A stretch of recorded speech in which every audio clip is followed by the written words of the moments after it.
It is about 5:30, or actually a little bit after 5:30, and so we said we would start at 5:30, so we need to start at 5:30, and I want to make sure we have enough time to do everything that we need to do today. Welcome to the Land of Paeta induction ceremony, along with the annual research lecture in communication studies, which Land of Paeta, I guess, also sponsors. But I want to say thank you to the division and the program for also helping out with this. Our division head, Mr. Steve Nevitt, is here, so thank you very much for being here. And if you did not know, my presentation actually is a requirement as part of the sabbatical or post-sabbatical experience. So other faculty members can listen to what I have done, so I appreciate somebody being here. Thank you, Kyle, for Kyle Love. Ms. Kyle Love is here, and thank you very much for being here, and Dr. Jay Huell is here, so thank you both very much for being here. And for the rest of you, thank you for taking advantage of this bonus opportunity. And then, thank you to those who are going to be initiated, or inducted, I guess I should say, here soon. Because there's no one introducing me, and maybe a few folks will come in a little bit late, I know that there are some of the Land of Paeta folks who have either classes or are working, and so some of folks are coming in a little bit late. But I just want to get the show on the road so I can offer you my stuff. And then we can. I'll talk for about 30 minutes or so, and then we'll move to the Land of Paeta induction ceremony, and hopefully we will be completely done with this by 6:30. And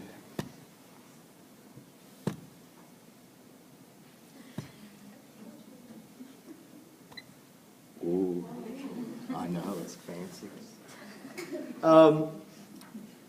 I just wanted to start by saying what ended up happening. The sabbatical project turned into a book project, and I have about 200, maybe more, pages of a manuscript, such as it is.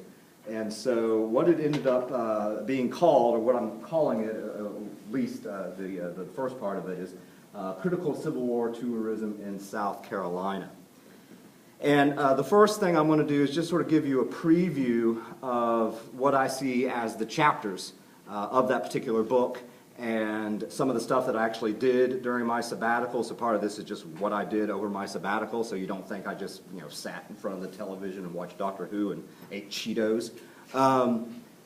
And then what I want to do is it's sort of like a reading. I want to read some what I'm calling vignettes from some of the chapters, so you can get a sense of what this book might be once it is actually finished. The book itself I'm calling Critical Civil War Tourism in South Carolina, because you always have to have a colon in a title. Rhetoric, Performance, and Spaces, / because slashes are cool. Places of Memory. So I'm going to have, obviously, an introduction that is, as some of my 499 students know, or anybody who's written a research paper, you got to have some sort of lit review. So it offers my theoretical context. It offers my methodologies, really plural there, some historical context and everything like that. And I worked a lot on that, and I do have a rough draft of that. The first chapter is a tour, several tours of Fort Sumter. So I'm calling it here, The Civil War Began, Fort Sumter and Dialogic Tourism, Spaces / Places. And I visited Fort Sumter during my sabbatical, and I have a really good rough draft of that particular chapter. And actually I did some work previously before my sabbatical, and I've actually already have presented some of this material at National Communication Association's 2013 conference in D.C. The second chapter is going to be called Robert Small's Freedom and Forgetting. And during my sabbatical, I also visited the Beaufort area, did Robert Small's walking tour, and that I still have mostly notes for that, field notes. but I have put together an abstract for a panel that has been submitted to the Southern States Communication Association's 2015 conference in Tampa. We just haven't heard back yet, but we do hope to hear back.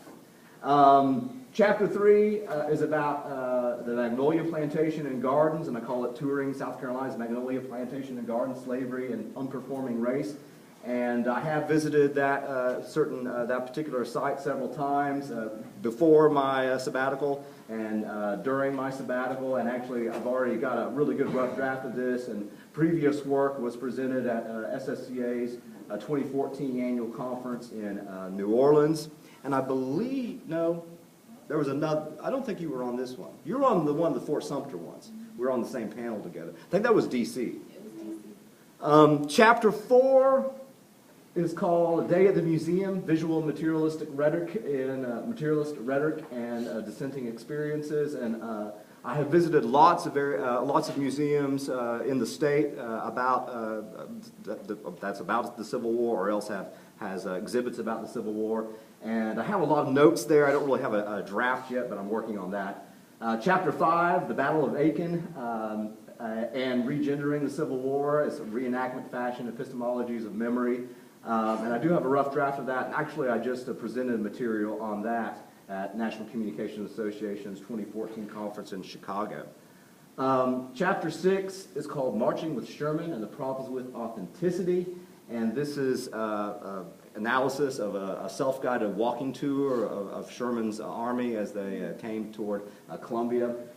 And I did that walking tour during my sabbatical. And I have tons of field notes and sort of a draft there. Chapter 7 is going to be called Reenacting Southern Manhood Through the Rhetoric of Civil War Reenactment, the Sons of Confederate Veterans, and Gun Culture. And this is an analysis of the local Sons of Confederate Veterans doing their reenactment of the shelling of Columbia. And I do have a really good rough draft of that, and I presented material from that research at the Carolinas Communication Association's 2014 annual conference in Greenville this past October. Chapter 8 is going to be called The South Carolina State House and Grounds and King Day at the Dome, Slavery in the Presidents and Tourism Agency. I'm still working on that. I went to the King Day at the Dome rally during my sabbatical, and I've done some work previously on the State House grounds, and that paper actually won a research award at CCA's 2013 conference. So I got a pretty good draft of that. And then finally, the big conclusion, called Conclusions. Critical tourism, public memory, and public policy. I'm still working on that, but it's just sort of trying to tie all this stuff into contemporary social issues. So that, in a sense, is the big picture of what I have been doing and what I am trying to do, what I continue to work on. So for the rest of the time, what I really want to do is just give you a sense of what this is going to sort of read like, I suppose. If you went to the local thrift shop and found this book for $3. Okay, published by Munsell Press. Okay, a little bit from the intro, so again you can get a sense of what this is all about, what I'm trying to do. This book is certainly part of the larger project of tourism studies. And the critical turn in tourism studies, or what Pritchett, Morgan, and Altejevic more straightforwardly put it, albeit in hokey fashion, hopeful tourism. In this study, I attempt to bring together what I see as the post-disciplinary fields of tourism studies, rhetorical studies, and performance studies. I bring these post-disciplinary areas together along with their various critical, mostly qualitative humanistic methods of inquiry, including close rhetorical analysis, performance analysis, and ethnography, to the analysis of case study Civil War tourism spaces/places in South Carolina. I strategically use the terms space as well as place in the context of studying Civil War tourism in South Carolina. In their book, Tourist Cultures, Identity, Place, and the Traveler, Waring, Stevenson, and Young also seem to appreciate the ideas of space/place, or the idea, the conjoined idea. They write that, quote, tourism is first and foremost about a series of direct and mediated relationships within and in the context of space/place, end quote. Ultimately, though, they seem to privilege the notion of space since, quote, The spaces of tourism are spaces of movement, destination, experience, memory, and representation. They are also spaces of desire, fantasy, creativity, liminality, reordering, and enchantment, end quote. In a way, therefore, space seems a bit bigger, less confined, and messier than place. Rhetorical scholars are often invested in studying tourism places, such as museums and memorials, as places of public memory. Dickinson, Blair, and Ott seem to prefer the idea of place because of their interest in place as a techne for rhetorically constructing public memory. They suggest that, quote, particular kinds of places are more closely associated with public memory than others. For example, museums, preservation sites, battlefields, memorials, and so forth, end quote. They go on to call these places memory places. I like the conjoined idea of space/place because it illustrates my critical interest not only in the rhetoric of places of public memory, but also the embodied experiences within those spaces/places that often move beyond the materialized place. That makes sense, doesn't it? So the rest of the part of the introduction, just sort of is a big, long lit review of folks in rhetorical studies who've sort of tackled this idea, folks in performance studies who have tackled this idea, folks in tourism studies that have tackled this idea. And one of the things I say here is that I want this book to come across as enjoyable. I don't want it to be a terribly academic book. I don't want it to be textbooky. I want it to be more travel writing. So what I say here, I mean not to supply some dense history book with a bunch of boring facts and figures written in heteronormative masculine history with a capital H tone. Such books cost too much and weigh too much. The reader should go to Walter Edgar's South Carolina History for that kind of heftiness. Instead, I want this book to come off as interesting travel writing while still being academic. I take the academic/travel writing tone to several Civil War tours, spaces/places in South Carolina, etc. So hopefully you get a sense of what I'm trying to do. That's part of the introduction. Let me move to offering you a little vignette from Chapter 1, which is the visit to Fort Sumter.